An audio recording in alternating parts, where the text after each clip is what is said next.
at the very least, the fact he was murdered doesn't seem that odd anymore. From the statements we've collected, I can now see that each one of our 3 suspects had a motive for killing the victim. Is there a single person in this world who deserves death? That is an interesting topic, but nothing we should be fretting about now. There's not a single person in this world who can truly hide a murder. That's the only important topic for the likes of us. I haven't done her voice in so long, I forgot it again. Sergeant! All finished up with the business you had to attend to? That I am. Here, a present. Oh. What's this? Collateral. Did they take a pic? It seems like they took a picture of his corpse and it's just like his head was bashed in too much. Could not show that. Jean Henry Houdin. High velocity object propulsion under 1 centimeter. Max speed 20. What the? Able to propel objects under 80 kilograms. Okay. The victim's burr file. I found it at the nearest gambling den. Oh.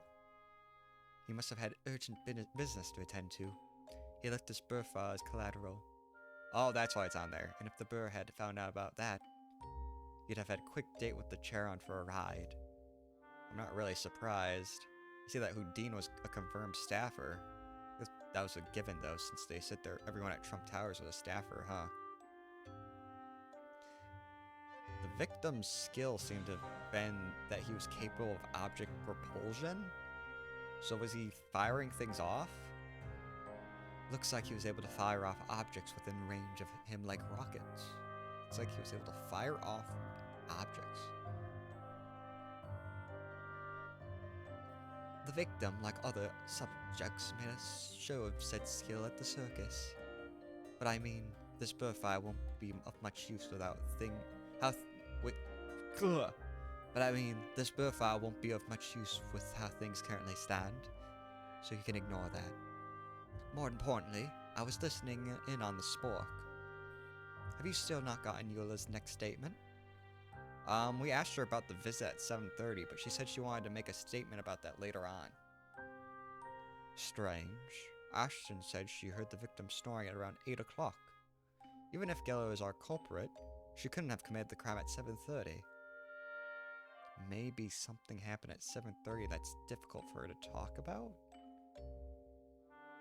Sounds like you might know something. That's right. Miss Ashton's statement just a moment ago gave me a thought. There's a document that spells out exactly what happened during Miss Geller's 7:30 visit to the scene of the crime. The answer quite obvious when you stop to think about it. The tea? What? The document that spells out exactly what happened during Miss Geller's 7:30 visit. Then show us. If you think something bad happened to Geller, show us the information that proves what it was. Oh.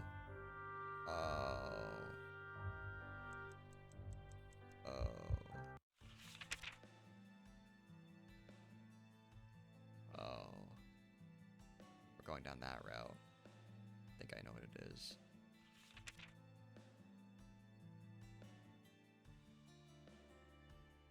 It's either tricked or this.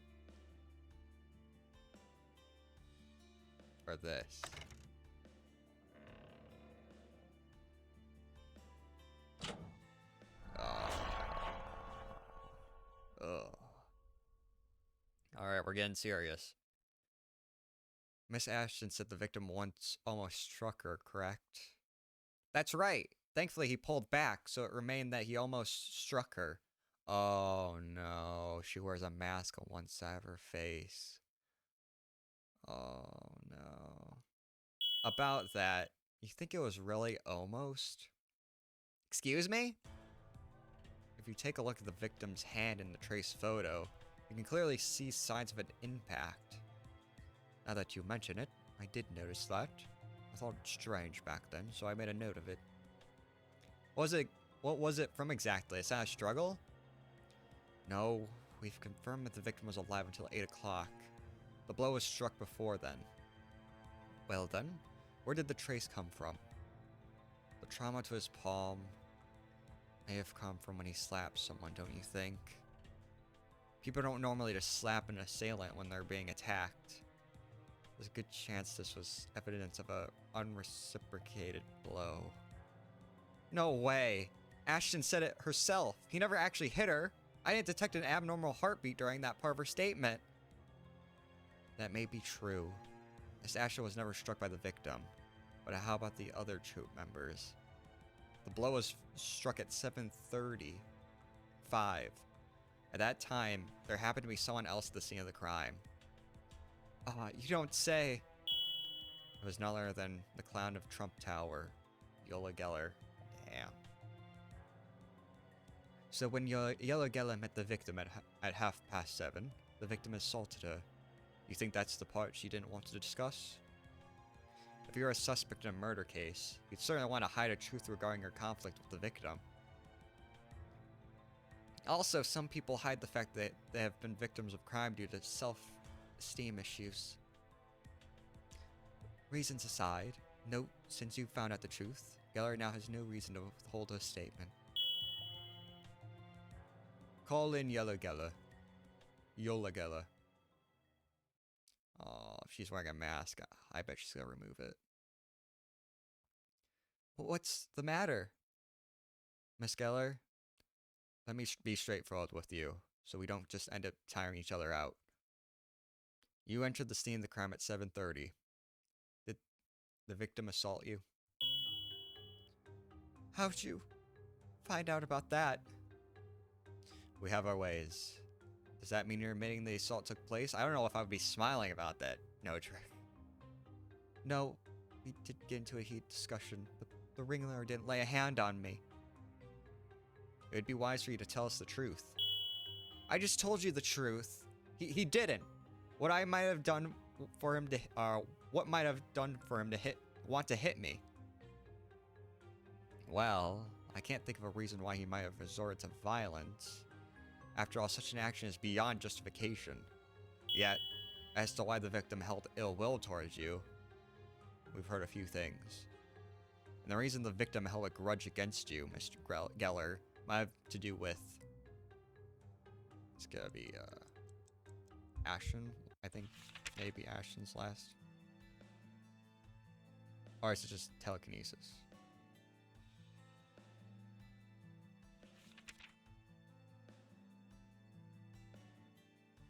This?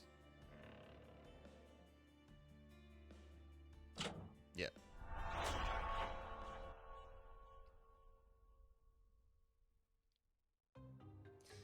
We heard that the victim often said he was tricked into hiring you.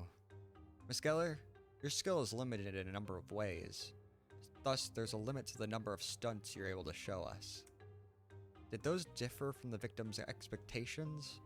Maybe that's why the victim... He didn't hit me. He didn't. And the victim... And would the victim of assault ever say that? She's sticking to her guns. Maybe this is about her pride after all. That must have been stifling. Excuse me? You're not performing, yet you still choose to cover half your face. That mask. Do you normally wear it around? Oh no. Miss Geller? Would you mind showing us your face? Could we see what's under the mask?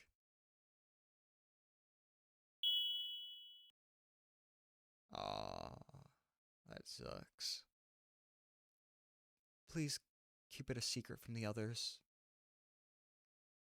Man. Houdin deserved to die. Whoever killed him should get let free. Honestly. Nah, I'm not even gonna make the joke this time. Too messed up.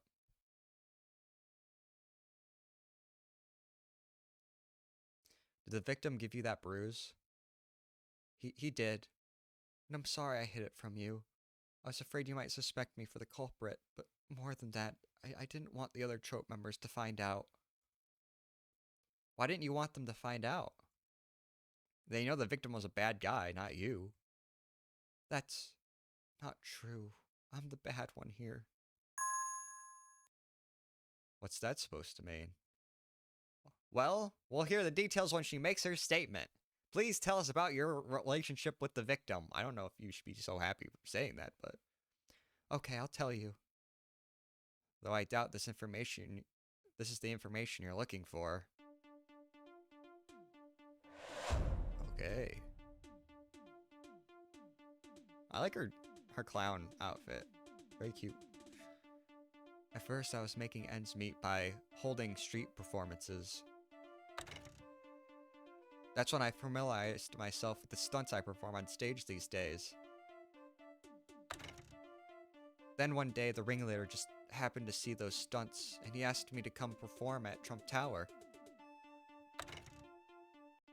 It was later when I learned that the ringleader was looking for a new troupe member with telekinesis, and mistakenly assumed that I used telekinesis to pull off my stunts. It was because of him that I found my way into the circus, but I was unable to manipulate faraway objects like he was hoping. I tried to hide the fact from him at first, but he ended up finding out.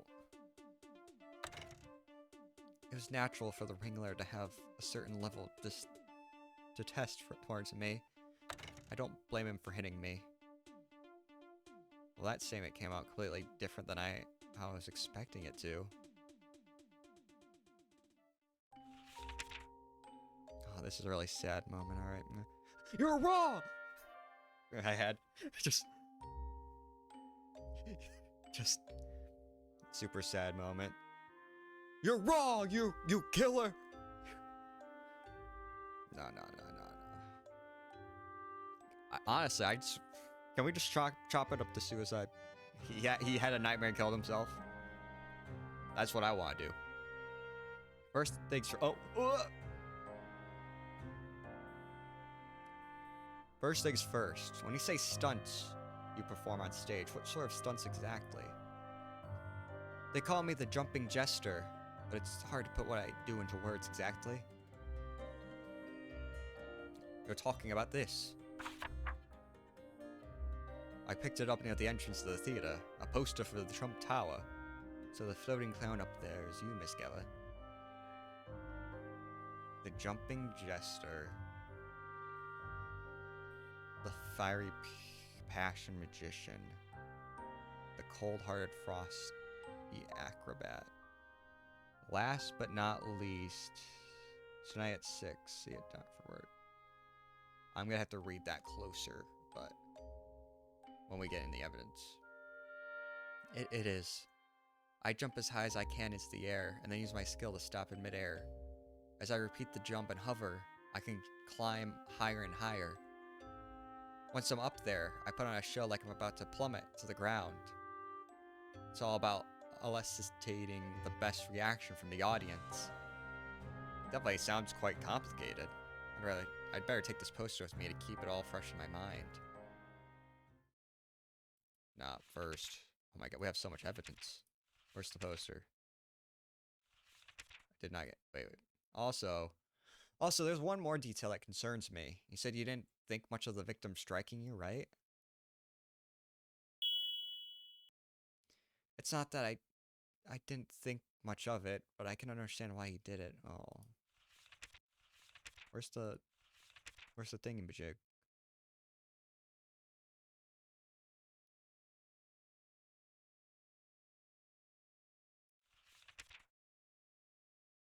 I guess we don't get it yet. You understand? Was he prone to using violence with you? I want to ask outright if she's completely serious about what she said, but I'm not quite sure that's the case regardless. After all, there were 0 abnormal heartbeats detected during her statement. This place, Trump Tower, was the first place where I felt like I really belonged. All of the other troupe members share the same wounds as me. The same? Wounds? Even if I were to explain it to you, Detective Case, I hardly think you'd understand.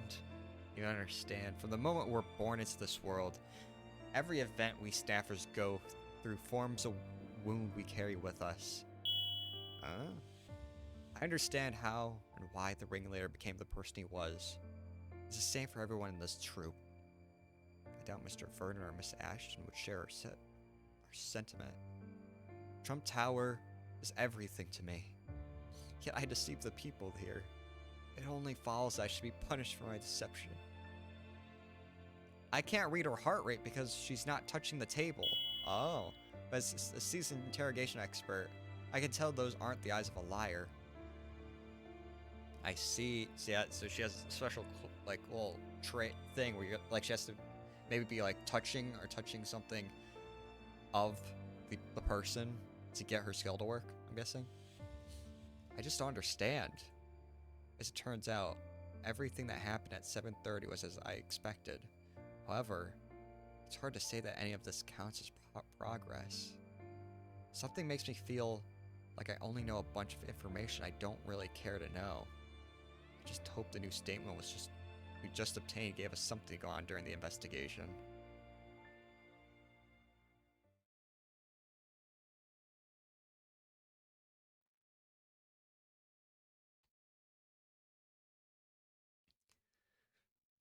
I think we've heard all we're going to from our suspects.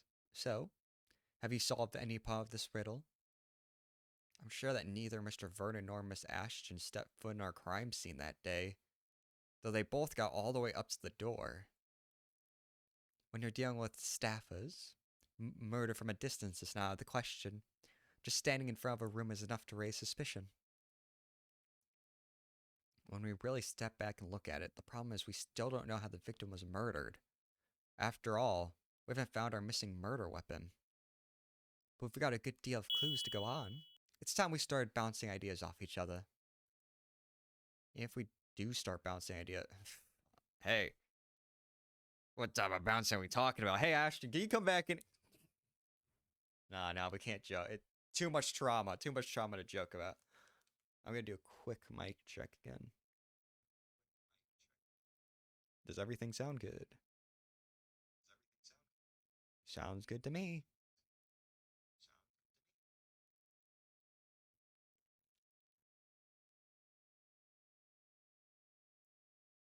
Alright. I wonder how much is left of this case. Whew. If we do start bouncing ideas off each other, which ideas should we start with? First off, we require a means of identifying our suspect. Brian, you remember that favor I asked? Ah, speaking of that case, I mean, it's an out now, right? I have something for you. You really don't need to correct yourself there. Is this another trace photo? Okay. Alright, 1. Geller at 7:30. Going there and going back. Wait. Oh, that's 2, okay. 2. Footprints. Ashton. Oh, well. Ashton came in.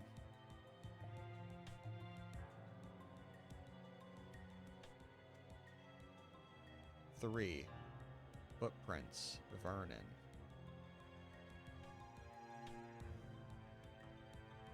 4. Footprints. Geller. Impression. That was made...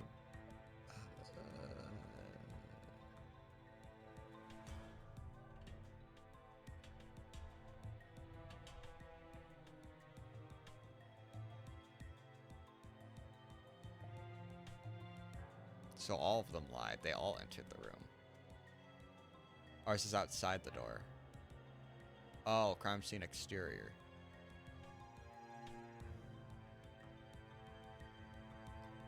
Oh.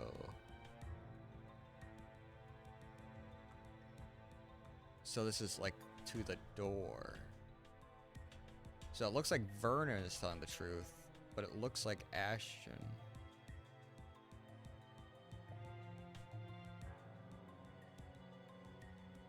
It looks like Ashton actually went into the room.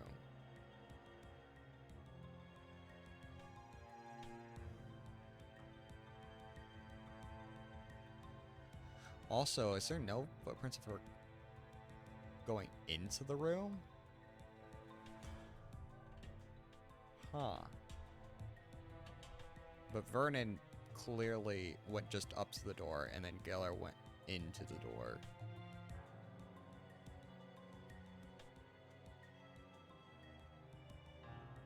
What? I'm a little confused. Okay.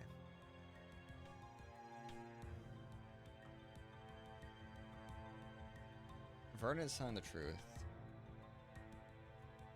Geller went in.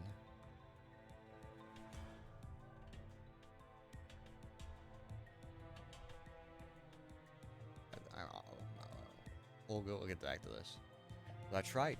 It's a photo I took in front of the ringleader's office. In places with a lot of foot traffic, like corridors, it's hard to identify specific footprints, but there weren't many people who stopped in front of the door.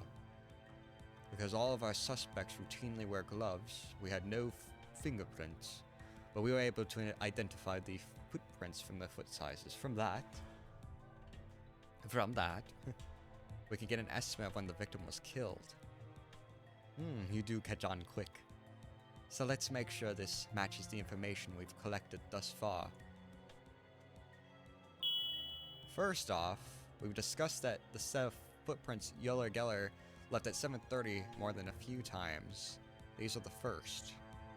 That's when Geller was assaulted by a victim. It doesn't seem as though Geller holds any sort of grudge regarding that. As for the next set of footprints, at 8 o'clock, Oz Ashton swung by the room. According to a statement, she didn't enter the room. However, she did say she heard him snoring. We were able to prove that statement true through Detective Thena's skills, showing that the victim was alive to that point. Miss Ashton was the first person to witness any sign that the victim was still alive. Okay. Frederick Vernon visited the room at 8:45. He testified that he came at 8:30, but it seems like he was off by 15 minutes. Vernon says he knocked, but there was no response. Thus, we could not confirm nor deny whether our victim was still amongst the living at that time. The last set of footprints were made at 9 o'clock. These were made by Yella Geller upon the body of the victim. After that, Ashton and Vernon reached the scene of the crime. I decide not to make the prints since they aren't pertinent to the case. There is one other piece of trace evidence that stood out to me, so I marked it on the photo. But that's a matter for a later time. When we put all of that information together, we can estimate the time of death for the victim. Somewhere between Oz Ashton's visit at 8 o'clock to when the body was discovered at 9 o'clock. Somewhere in that 1 hour window, the victim was murdered.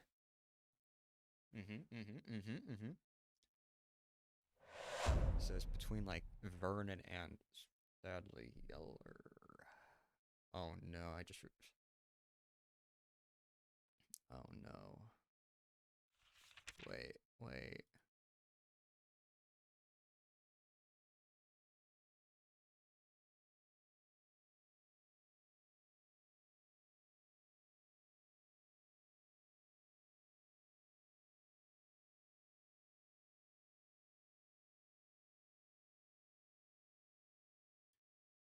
Oh no.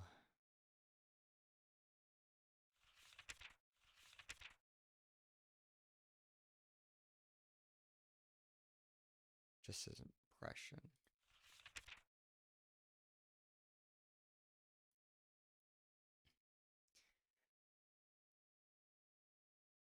We'll see. I'm having worries. Great! We've got a time of death, so that counts as progress in the investigation, right?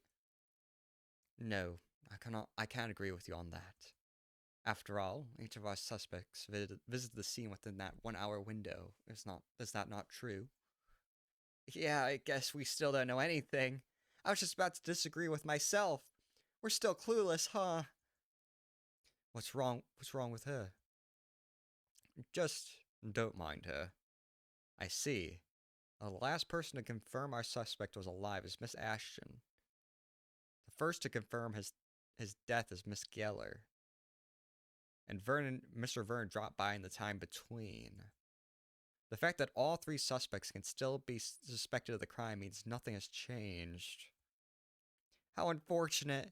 If we could narrow down the window of time, we might be able to narrow down our list of suspects. What if the victim was already dead when Vernon visited the scene of the crime? What if we had some way of proving that? If we were truly able to do that, we could clear Geller's subsequent visit and all suspicions it was her. Yet it's not but wishful thinking. Is it though? No. What do you think? Huh? Me? What do I think? Is there nothing I could raise an eyebrow at? Is there any clues we've collected so far that can lend truth to her suspicion? If we consider how Miss Ashton was able to confirm the victim was alive, maybe we could make use of the opposite?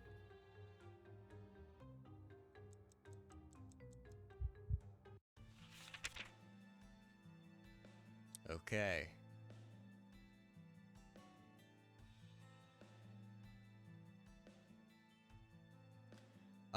Is it the snoring again? Because as soon as the snoring stopped, he was killed? Oh, can we finally look at that? Do we have that thing in our inventory? Where is the... I guess we don't. Poster. I'm guessing it's this, because one strong shot after the snoring ceased. Yeah. So, because there's no snoring, he must have been dead. When Mr. Vernon visited the scene of the crime, he said he couldn't even hear the faintest rustling from inside. Moreover, we didn't detect any abnormal heartbeats when he said that. Indeed, thus we have no way of knowing whether our victim was dead or alive at that time. That's not true. There's a high possibility the victim was already dead at that time. How do you know? I asked him myself. How did you ask him yourself? I'm a spirit medium. That's right. I am a staffer. I could talk to the dead. What? How can you say that with any certainty? The memory survey. When Sergeant read the memories of the chair our corpse was found in, she heard the victim's snores. Yes, and the snoring continued before cutting out at one particular moment. Right, and what moment might that have been? The moment the victim was killed. Isn't that obvious? Do you know any dead people who could snore? Ah, yes, I met one. My uncle. He snored. Dude, when we buried him in the ground, you could still hear him snoring. Yeah. Snoring. Then later, I stayed after the funeral. Snoring and talking, man. It's crazy what dead people can do. Probably drank too much during the funeral, that's why. The important part isn't that the victim stopped snoring. What's important is the fact that the snoring continued until the moment the victim was killed. Ah, I see! If the victim were still alive when Vernon dropped by the room, you would have heard the snoring coming from inside. Yet he didn't hear a single sound. In other words, when Mr. Vernon stopped by at 8:45, it was after the victim had been murdered. And that means any suspicion we had of Geller and her visiting the scene after we cleared her... No, that's not right. Geller's skill is indiscernible object manipulation, so she's basically telekinetic, no? Even if she's not standing right in the front of the door, couldn't she have killed the victim through a wall or something? About that, I don't believe Miss Geller could have killed the victim from a distance. You're waiting for now to say that? Note, the reason we weren't able to prove Geller was the murderer was because of the strange way she approached the victim and the possibility of a murder from a distance. Is there a reason for your change of heart? After arriving here and the things I've heard so far, I believe we could say we have new information on Miss Geller. The information proves that Miss Geller couldn't have committed the murder from a distance. I've got a document that proves it.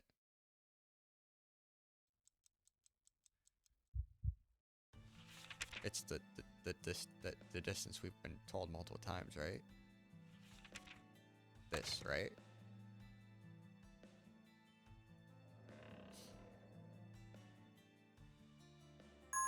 Oh, fuck. Fuck. Oh, her last statement, she was like, "Oh, I can't even do that, right? I can't even blah blah blah."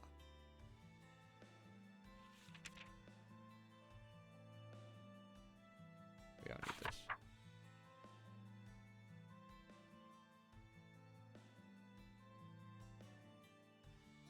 First, I was making ends meet by holding street formats. That's when I found myself stunts. One day we were.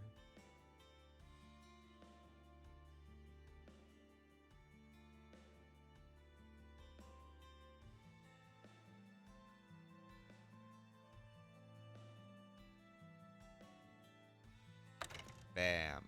It's that, right?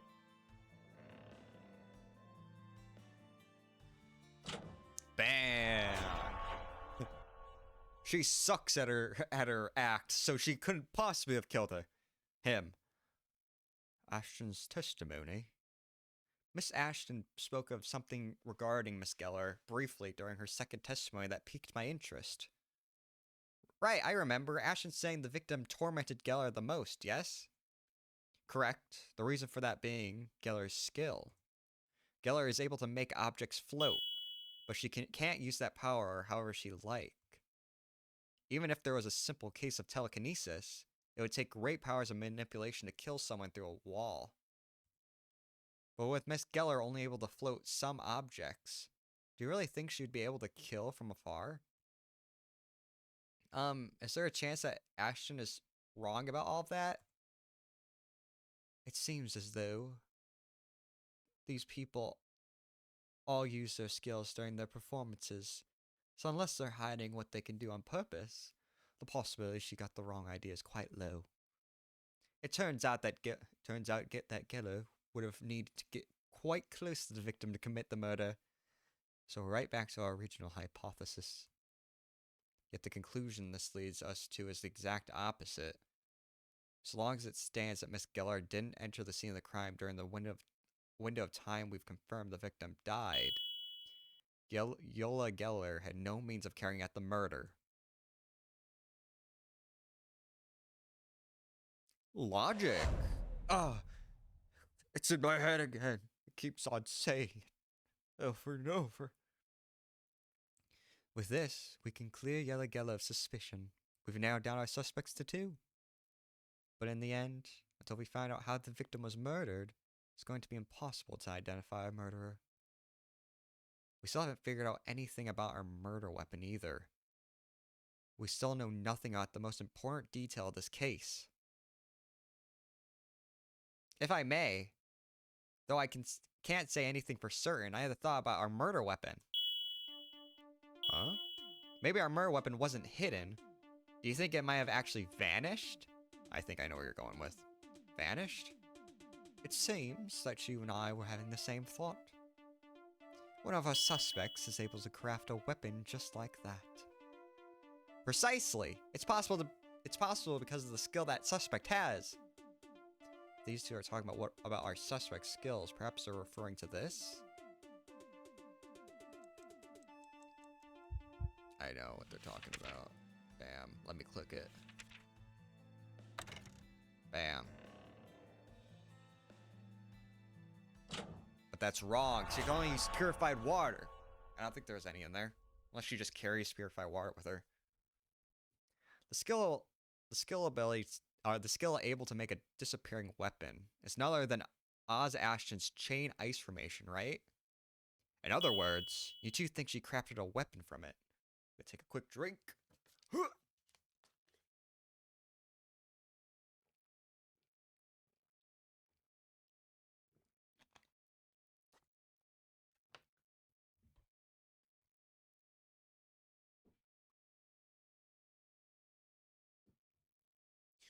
Oh my god. She crafted his favorite thing in the world to kill him. The limited edition dictionary from Chipotle. The biggest one yet. the giant dictionary right above his head and dropped it, killed with his favorite object. Precisely. That's precisely what I think from the state of the corpse. It's clear that the weapon was heavy. Blunt instrument, yes? Why'd you just slowly phase over there? There's no way of hiding such a thing. It's obvious that it vanished, melting into a puddle. Whoa! I just gave myself goose flesh! Speaking of puddles, there was one at the scene of the crime, no? Yet, even if the weapon were made of ice, Miss Ashton never opened the door. We have no footprints that indicated she ever entered the premises. Well, she must have had her ways, no? Her ways are exactly what we're here to investigate. And there may have been a way around leaving footprints. If you take a look at the trace photo, there were a few... Excuse me. A few square impressions left at the scene of the crime. Yeah, you're right about that. What else could have left such impressions? I thought they might have been like little stepping stones. Stepping stones made of ice? If Ashton were to only step on blocks she made of ice, it would be possible for her to hide her footprints. It was just a thought, but what do you all think? Oh! As the Americans say, Brian give me some skin. High five. Indeed. Damn. They're homies. Well, the sergeant, she seems bothered by something. Okay, let's go with that. Let's say the killer crept in on ice slabs and killed the victim with a blunt instrument made of ice. Then, what would she do on her way back? She could just leave them where they were, no? Then melt away. What if someone went into the room before they had time to melt? Would she have stand guard in front of the room with the corpse until then? Well, if she could have somehow melted them. It's a bit of a logical stretch, but just in case, shall I help them work through this? How could she have melted ice in a jiffy? It's as though the means aren't there.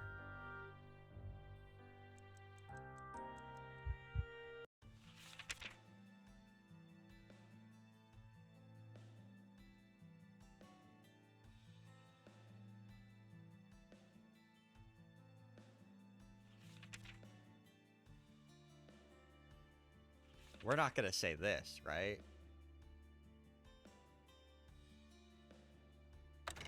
We're not gonna say this, right? We're not gonna say it was a combined effort, right? What? Oh no, don't tell me they all killed him. If Vernon used his ignition skill, it would have been possible for him to have melted the ice slabs. Indeed, that's the ticket. Ashton and Vernon are accomplices in this crime. No, give me some skin. Oh, hell yeah. Damn. No, you're not a homie, man. No, you should have gave that high. You should have given her some skin, man. What the heck? I'll take a rain check. You nerd.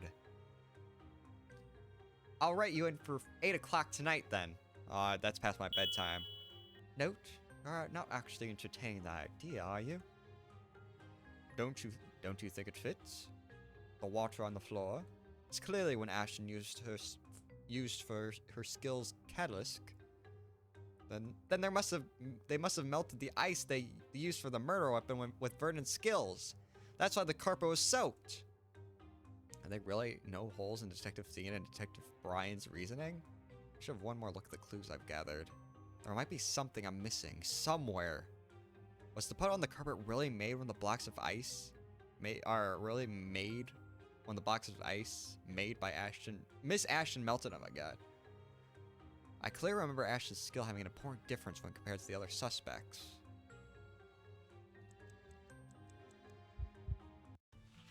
I think I know what I need to do. Do I need to pin purified water? Go all over here. Not that one. Warm tea. Not possible. It's tea. Shebang!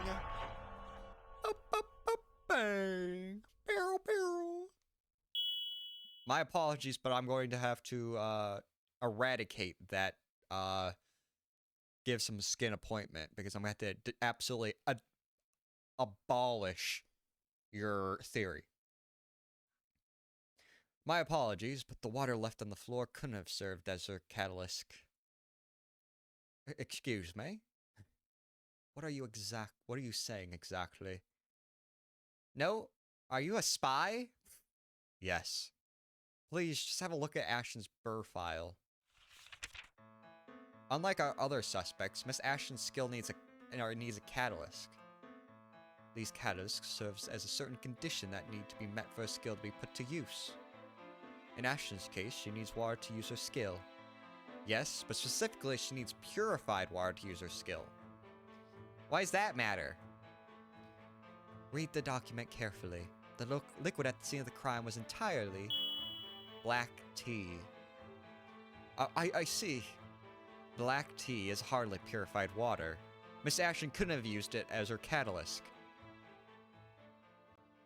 Then our logic is flawed again, yes. Hogwash. I guess it is. Hear me out, hear me out. We could really go down that, you know. We could go down that him being the culprit and killing himself, you know. Brian, I'd like to return the skin you slapped me. Rather unfortunate. I thought our logic to be quite sound. So, man. Returning the skin, man. It's like ripping that skin you just got from them off of each other. Oh my god. One of the worst things you would ever have to do. Now she's going on about returns. Sad, logical. Now what?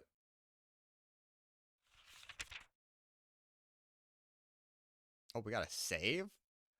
There's not a second bit, right?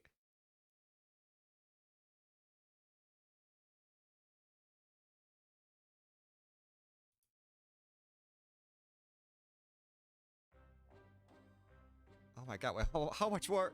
I wanted to complete it today. How much more do we have? Giving hope to the people who've got nothing going on. Got nothing going on for them, only to rip that hope away. You're absolutely wicked, no.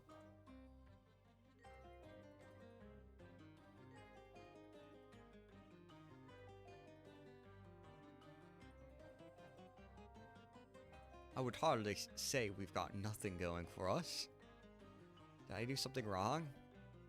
Well, their logic didn't really have a leg to step on in the first place. If Ashton had made a weapon out of ice, we would have found a large tub to hold all that water.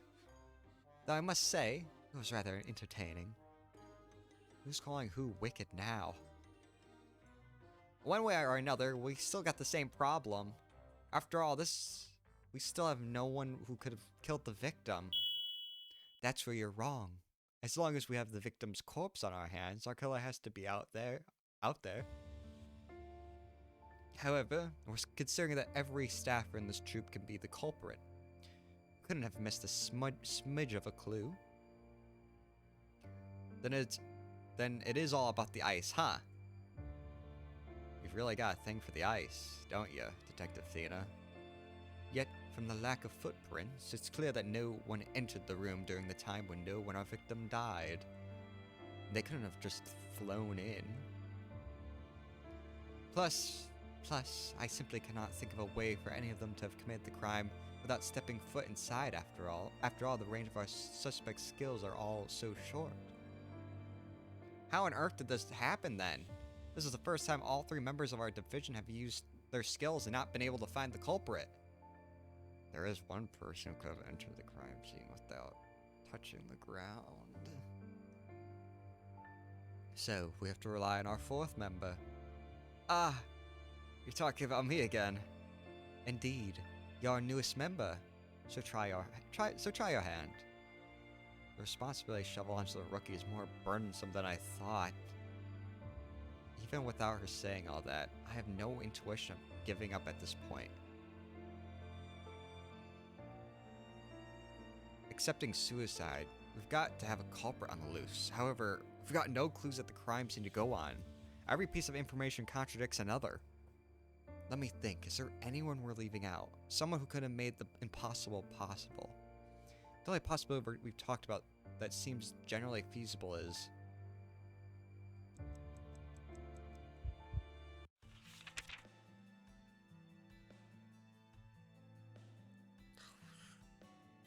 Oh.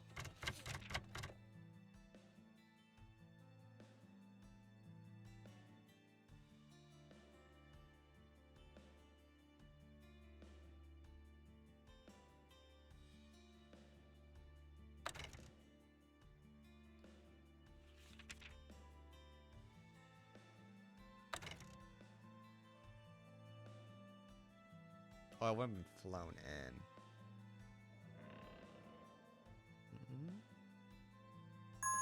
No.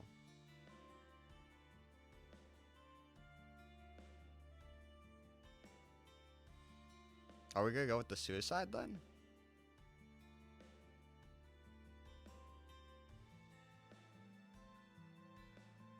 Where's Ash and...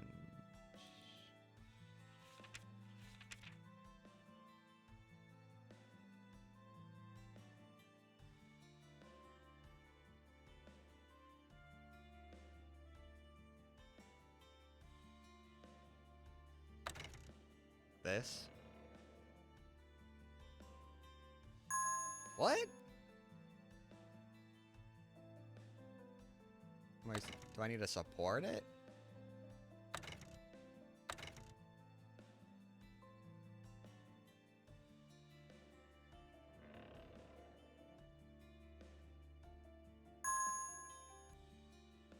Okay.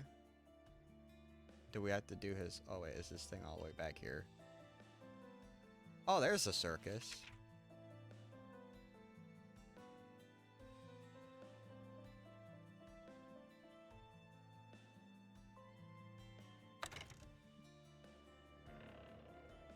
I don't want to hit support.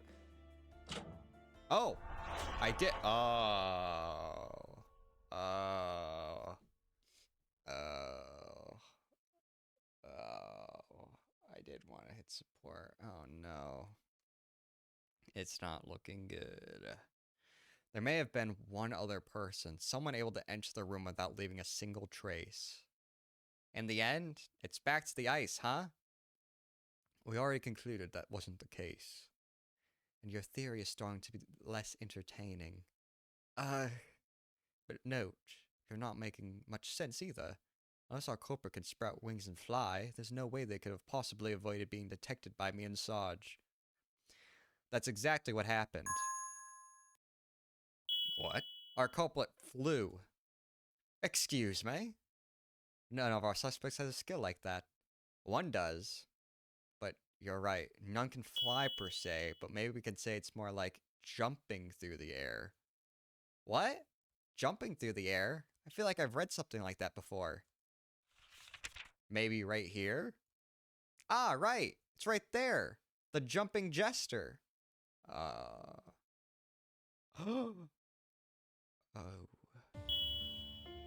Ah! This poster! Right here!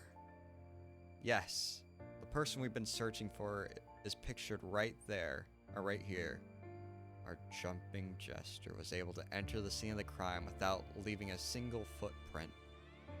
Thus, it's possible that our jumping jester was able to murder the victim. And out of all the people we know, I can think of only one jester. The clown of Trump Tower, Yola Geller. This sucks. This sucks. Man.